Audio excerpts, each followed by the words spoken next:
Okay, तो आज हम कर रहे हैं director principle of state policy कि ऐसे कौन सी पॉलिसीज और ऐसे कौन सी गाइडेंस है जो कि स्टेट को प्रोवाइड की गई। कौन प्रोवाइड कर रहा है? Our constitution. कि कॉन्स्टिट्यूशन में क्या कहा गया है कि स्टेट को किस तरह से वर्क करना है और किस तरह से अपने पीपल्स को गाइडेंस प्रोवाइड करनी है। इस तरह से आपने लॉज और पॉलिसीज बनानी है जो कि पीपल्स के वेलफेयर के लिए वर्क हो। ठीक है, तो उसमें हमने देखा था सबसे पहले ये है कि जो director principle of state policy है ये कॉन्स्टिट्यूशन के पार्ट 4 में है। ओके, तो इसमें क्या इंश्योर कर रहे हैं? इसमें इंश्योर कर रहे हैं कि greater social and economic reforms लाने हैं स्टेट ने, ताकि ठीक है, ताकि जो एक ये हेल्प मिले किसको? गवर्नमेंट को, कि वो अच्छे से लॉज क्या आ लॉज और रही है? पॉलिसीज को मेक कर सकें। ओके, फर्स्ट ऑफ ऑल तो सभी का कैमरा सॉरी सभी का माइक म्यूट पे होना चाहिए। किसी का भी माइक अनम्यूट पे नहीं होना चाहिए। ठीक है, क्लास में डिस्टर्बेंस होती है। ठीक है, तो गवर्नमेंट को ये कहा गया है कि आपने ऐसे लॉज और पॉलिसीज बनानी है जो कि आपकी कंट्री के सिटीजन्स की जो पॉवर्टी है उसको रिड्यूस कर सकें। ठीक है, और आपने ये भी याद रखना है कि कॉन्स्टिट्यूशन के पार्ट 4 में ये director principles of state policy.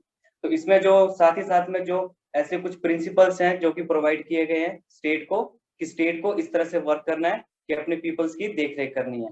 Okay, तो इसमें क्या प्रोवाइड करना है कि एडुकेट मीन्स टू लाइवलीहुड। ठीक है, ऐसे स्टेप्स उठाने हैं ताकि हर सिटीजन अपनी लाइफ को अच्छे से स्पेंड कर सके, उसे किसी चीज की मतलब कि जैसे हर सिटीजन के लिए जो 3 बेसिक नीड्स हैं, जैसे उसे खाने के लिए जैसे खाना चाहिए। ठीक है, तो एक मूवी भी थी जिसमें बताया गया था कि कोई भी सिटीजन है तो उसको 3 बेसिक नीड्स हैं उसकी, उसको रोटी चाहिए खाने के लिए, ठीक है, पहनने के लिए उसको क्लॉथ चाहिए, कपड़े चाहिए, और साथ में रहने के लिए घर भी चाहिए।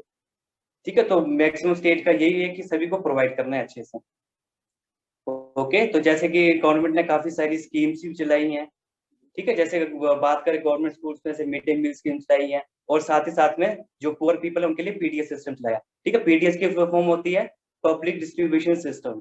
ठीक है, आप इजी आप इस बेस से समझ सकते हैं, जैसे कि जो आपको डिपो में राशन मिलता है आपको, ठीक है, जिसमें आईआरडी देखो जो राशन मिलता है। ठीक है, तो वो स्टेट ही प्रोवाइड कर रही है जो कि पुअर पीपल है। ठीक है, साथ ही साथ में गवर्नमेंट ने एक प्रधानमंत्री आवास योजना भी है। ठीक है, जो कि अपने पीपल्स को रहने के लिए घर प्रोवाइड कर रही है, उनको मनी देती है ताकि वो अपने अपने लिए घर बनाते हैं। ठीक है, तो साथ ही साथ में एडुकेट मीन्स टू लाइवलीहुड हो गया। उसके बाद equal pay for main and women, कि अगर कंट्री में अगर मैन और वुमेन अगर सेम जॉब में अगर वर्क कर रहे हैं तो उनको इक्वल वर्क के लिए इक्वल पेमेंट उनको होनी चाहिए। इसमें डिस्क्रिमिनेशन नहीं होनी चाहिए। जैसे हमने पहले देखा था कि जैसे एक फंडामेंटल राइट है हमारा, राइट टू इक्वालिटी, कि सभी सिटीजन को हमने ट्रीट करना है एज इक्वली, किसी के साथ डिस्क्रिमिनेशन नहीं होगी irrespective of their caste, religion, ठीक है, एक्सेट्रा। तो इसमें क्या है कि जो कोई भी अगर मैन वुमेन अगर वो वर्क कर रहे हैं तो उनको इक्वल वर्क के लिए उनको इक्वल पेमेंट मिलनी चाहिए। ओके, साथ ही साथ distribution of wealth for common good. ठीक है, तो वेल्थ के लिए भी अच्छी सारी डिस्ट्रीब्यूशन करनी है, किसके लिए? जो कॉमन गुड्स हैं वो प्रोवाइड करने हैं, जैसे कि पीडीएस सिस्टम वगैरह। Okay, and free and compulsory primary education, ये तो हमने अभी के एक फंडामेंटल राइट, ठीक है, जो 7 फंडामेंटल राइट है, राइट टू एजुकेशन, जिसमें कहा गया है कि चिल्ड्रन जो जिनकी एज बिटवीन 6 to 14 ईयर्स है उनको free and compulsory education provide करनी है। ओके, साथ ही में राइट टू वर्क, तो सिटीजन को राइट टू वर्क भी है कि आपको काम भी मिलना चाहिए करने के लिए, ताकि आप अपनी लाइफ को अच्छे से स्पेंड कर। जैसे कि इसमें जो गवर्नमेंट ने स्कीम चलाई है जो कि है नरेगा। ठीक है, उसमें आपको पता ही होगा, अगर आपको नहीं बताया तो थोड़े से हाईलाइट बता देता हूँ नरेगा स्कीम में, कि उसमें गवर्नमेंट ने ऐसी गाइडेंस दी गई है कि हर पीपल्स को 100 डेज के लिए वर्क मिलेगा। ओके, वो बाकी ऐसे प्रोवाइड होता है, कैसे जॉब हेल्थ कार्ड्स बनते हैं, ठीक है, वो अलग है, वो किसी और उसमें लेक्चर में देखेंगे हम कि किस तरह से उसमें क्या क्या उसके मेन ऑब्जेक्टिव्स हैं नरेगा स्कीम के। ओके, तो साथ ही साथ में उसके बाद है public assistance in case of old age. ठीक है, अब जैसे जो हमारे एल्डर्स है जो काफी एज हो जाती है, जो ओल्ड पीपल हैं, ठीक है, तो उनको पब्लिक असिस्टेंस भी उनको प्रोवाइड करनी है। साथ ही साथ में जो अनएम्प्लॉयमेंट है उसको दूर करना है अपने स्टेट से। और सिकनेस एंड डिसेबलमेंट, तो सिकनेस मीन्स की ज्यादा बीमारी नहीं चाहिए, अच्छी हेल्थ केयर फैसिलिटी प्रोवाइड करनी है। जैसे कि एक अभी स्कीम आई है, प्रधानमंत्री की स्कीम लाई है आयुष्मान। ठीक है, उसमें क्या है कि उसमें इंश्योरेंस किया गया है, ठीक है, ताकि पीपल्स को अच्छी हेल्थ केयर प्रोवाइड हो सके। अगर किसी को इलनेस होती है तो वो उसको एज अ उसको मतलब कि उसका प्रीमियम ले उसकी एलआईसी चलाई गई है उसकी। ठीक है, इंश्योरेंस किया गया है कि आप यहाँ तक कि आप अपना ट्रीटमेंट कर सकते हैं हॉस्पिटल में, कैसे? फ्री, बिल्कुल। उसके बाद ऑर्गेनाइजेशन ऑफ विलेज पंचायत, तो ये भी कहा गया है कि आपने पंचायत होनी चाहिए हर विलेजेस में, जो कि जो भी अगर कोई पीपल्स के बीच में कोई अगर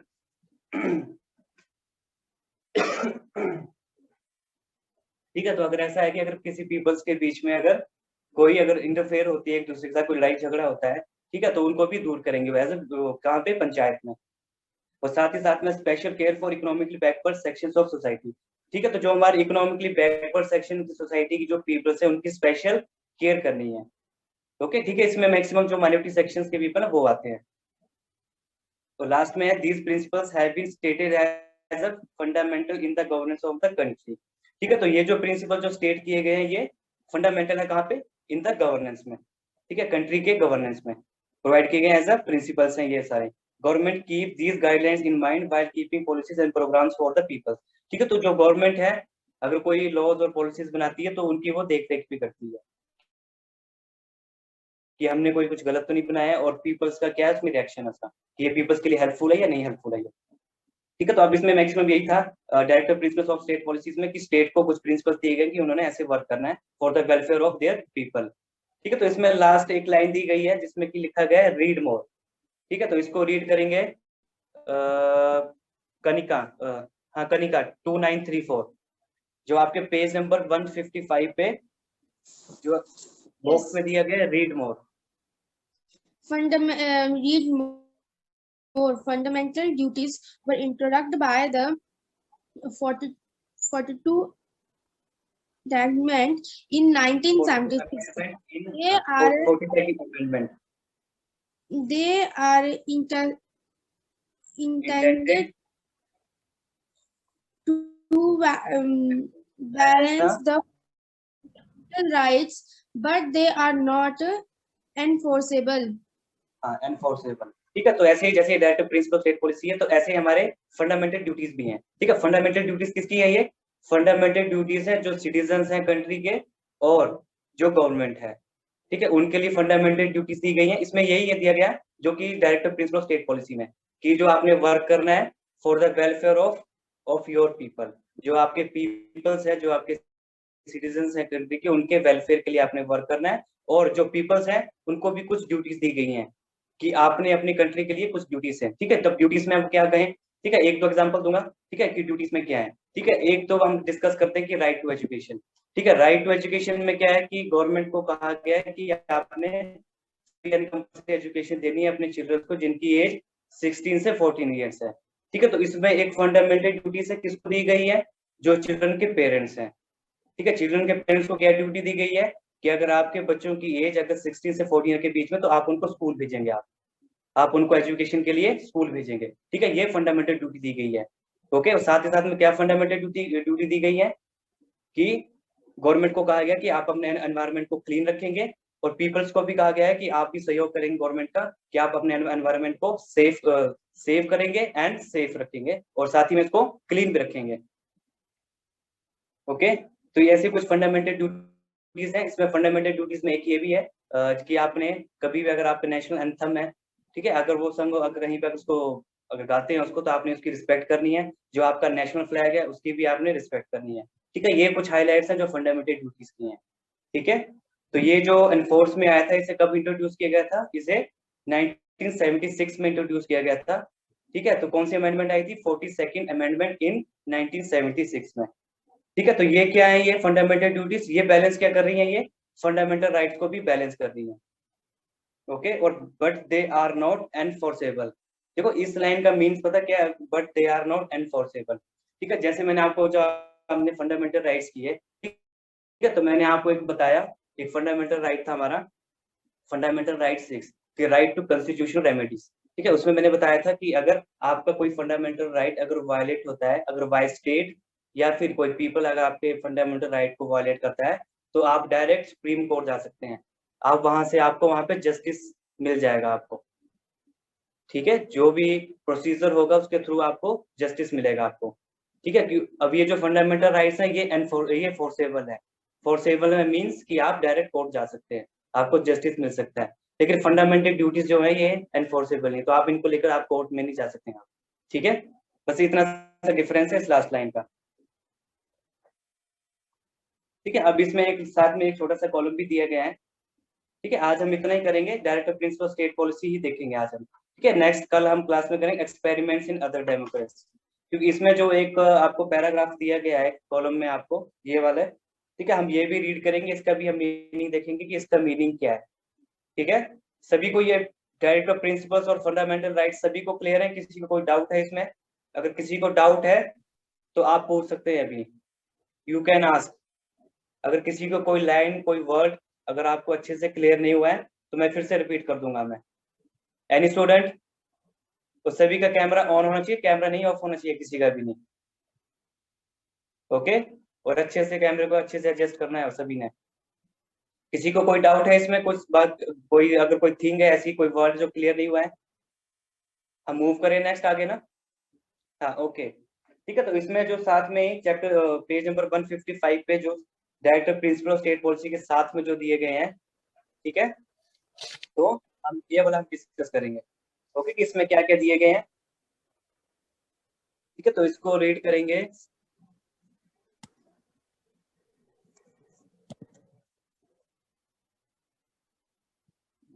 इसको रीड करेंगे।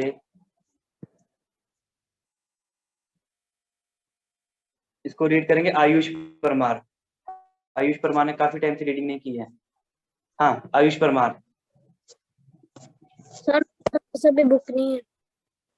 आपके पास बुक नहीं है? मैं स्क्रीन शेयर करूं? वहां से रीड कर सकते हो। आयुष परमार, स्क्रीन शेयर करूं मैं, वहां से रीड करोगे? Yes sir.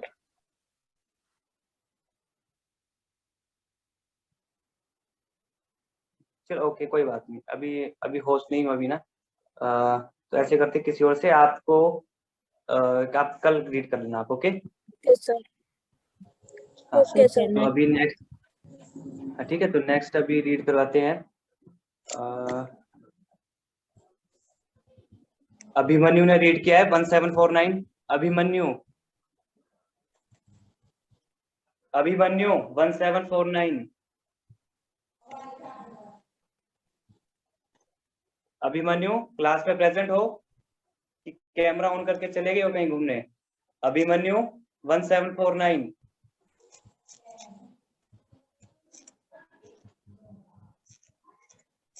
मुझे लगता है शायद सिग्नल नहीं है इसका, है ना, कुछ सिग्नल प्रॉब्लम है इसके। हाँ तो अभी रीड कर देंगे कनिष्क 2333। कनिष्क, कनिष्क, आपको मेरी साउंड ऑडिबल है? Kanishka,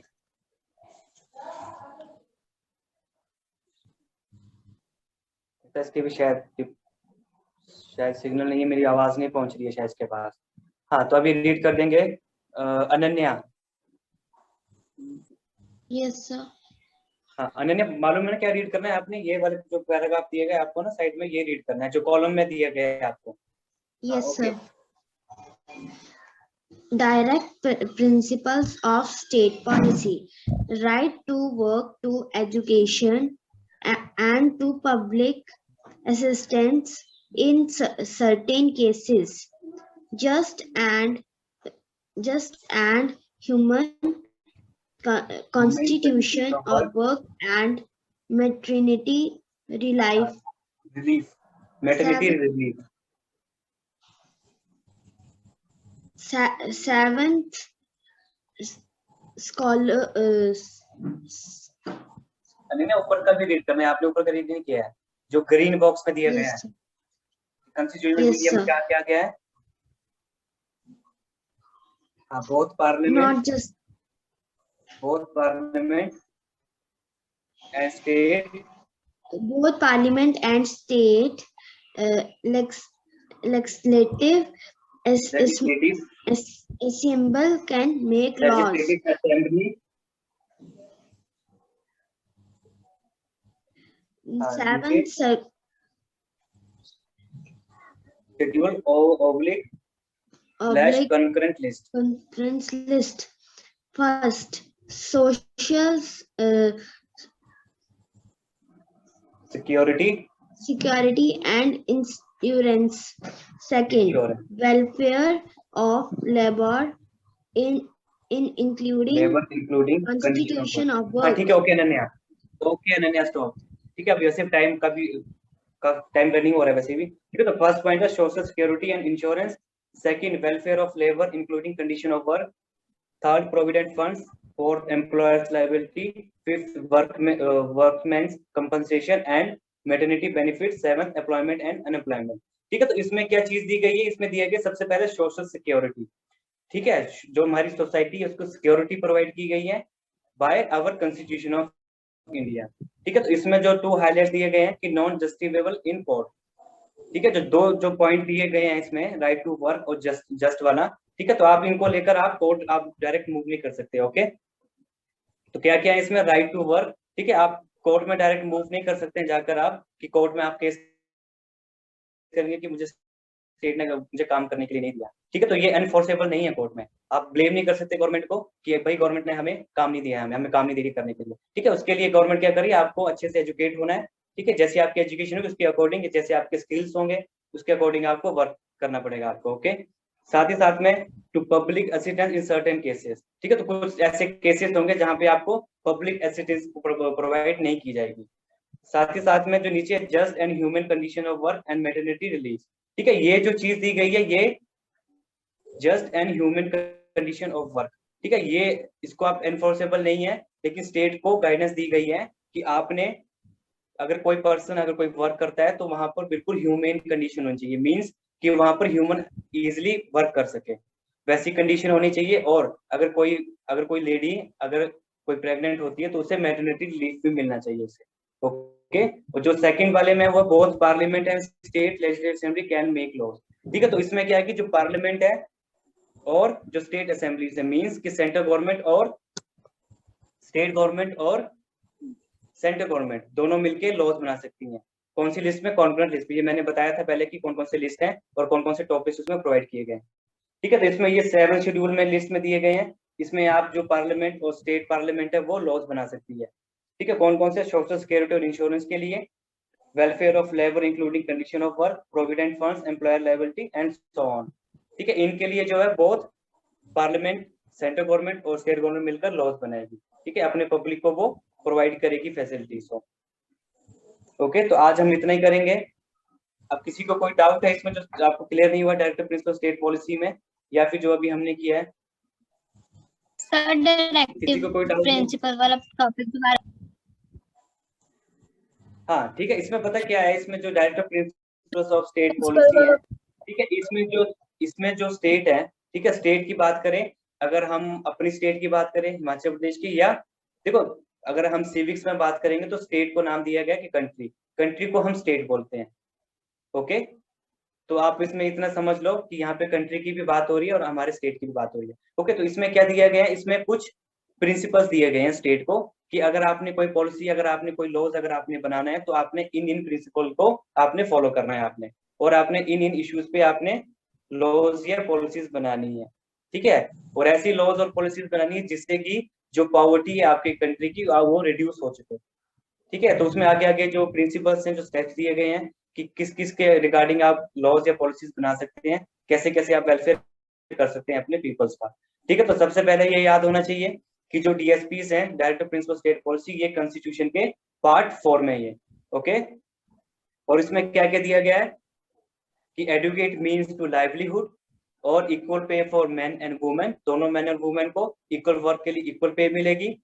distribution of wealth for common good. ठीक है, आपने अच्छी वेल्थ के लिए आपने जो कॉमन गुड्स है उनको डिस्ट्रीब्यूट करना है, जो कि हमारा पीडीएस आता है। ठीक है, पब्लिक डिस्ट्रीब्यूशन सिस्टम आता है। Okay, free and compulsory primary education provide करनी है आप। ठीक है, जो चिल्ड्रंस है अप टू नहीं 6 to 14 ईयर्स एज तक। साथ में राइट टू वर्क प्रोवाइड करना है, पब्लिक असिस्टेंस देनी है जो ओल्ड पीपल है, और अनएम्प्लॉयमेंट को दूर करना है, सिकनेस एंड डिसेबलमेंट के जो सिकनेस को भी दूर करना है, और जो डिसेबलमेंट या जो डिसेबल पर्सन है उनकी देख रेख करनी है अच्छे से, और विलेज पंचायत को ऑर्गेनाइज करना है, और जो आपके इकोनॉमिकली बैकवर्ड सेक्शन, जो माइनॉरिटी सेक्शंस को पीपल्स बिलोंग करते हैं, उनको आपने उनकी स्पेशल केयर करनी है आपने। ओके, तो इसमें यही है। और अभी हम करेंगे कि जो मैंने आपको कल तो आपका टेस्ट था आपका, तो मैंने शायद आपको होमवर्क नहीं दिया होगा, आपने टेस्ट डन किया होगा। कल आपका टेस्ट था ना सभी का ही? Yes, sir. Yes, sir. Okay. Yes, okay sir. Okay. तो आज आपको इसके ऑब्जर्वेशन तो शायद मैंने भेज दी थे, आज इसके प्रैक्टिस जोन फर्स्ट के क्वेश्चन आंसर आपको होमवर्क भेजूंगा आज मैं। ओके, आपको प्रैक्टिस जोन फर्स्ट के आपको क्वेश्चन आंसर मिलेंगे होमवर्क में। तो अभी मुझे बताएंगे, अभी मैं कुछ क्वेश्चन पूछूंगा आप सभी से, ठीक है? और क्वेश्चन ये है कि जो हमने आज किया है राइट टू एजुकेशन, ठीक है? आपने मुझे बताना है कि राइट टू एजुकेशन में क्या चीजें इंश्योर की गई हैं और किसको इंश्योर किया गया है। ओके, तो स्टार्ट करेंगे हम। सबसे पहले हैंड रेज हुआ यामिनी शर्मा का। हाँ यामिनी शर्मा, आप। सर, राइट टू एजुकेशन में ये हमें बच्चों को राइट दिया गया है कि जो पेरेंट्स है वो अपने बच्चों को, जो 6 से 14 ईयर्स तक के बच्चे हैं उनको पढ़ाना है, उनको जरूरी पढ़ाना ही है।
Sir, your voice is not audible. Sir,